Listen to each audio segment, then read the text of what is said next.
खोपोली शहरातून एक अत्यंत धक्कादायक बातमी समोर येत आहे। येथील ऐतिहासिक आणि पेशवेकालीन वीरेश्वर मंदिरात रविवारी पहाटे 2 वाजण्याच्या सुमारास धाडसी चोरी झालीये।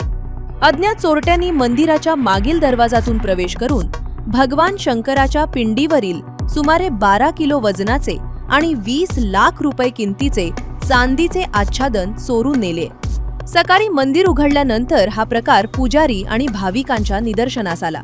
तपासादरम्यान मंदिरातील सीसीटीव्ही फुटेजमध्ये 2 संशयित चोरटे कैद झाले आहेत। या धाडसी चोरीमुळे भाविकांमध्ये तीव्र संताप व्यक्त होत असून धार्मिक स्थळांच्या सुरक्षेचा प्रश्न पुन्हा ऐरणीवर आलाय। घटनास्थळावर श्वान पथक आणि फॉरेन्सिक तज्ज्ञांना पाचारण करण्यात आले। आरोपींच्या शोधासाठी खोपोली पोलिसांनी विविध पथके रवाना केली असून तपासाची चक्रे वेगाने फिरवली आहेत। माझं नाव सूर्यकांत रामचंद्र कांबळे। मी 2:45 वाजता रात्री उठलो, सामान घेतलं माझं आंघोळीचं, तिथनं आंघोळ बिंघोळ कपडे धुवून आलो।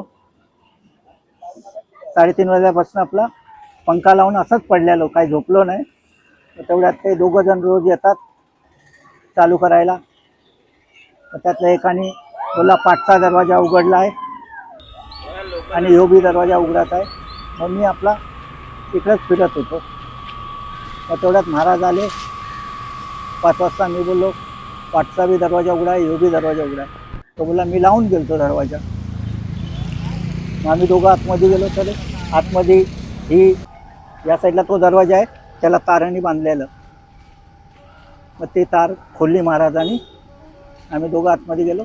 मग वरती नाही गेलो। वरती तो महाराज जाऊन आला, त्याने बघितलं, बोलला झालं काम, कुणाला आतमध्ये सोडायचं नाही।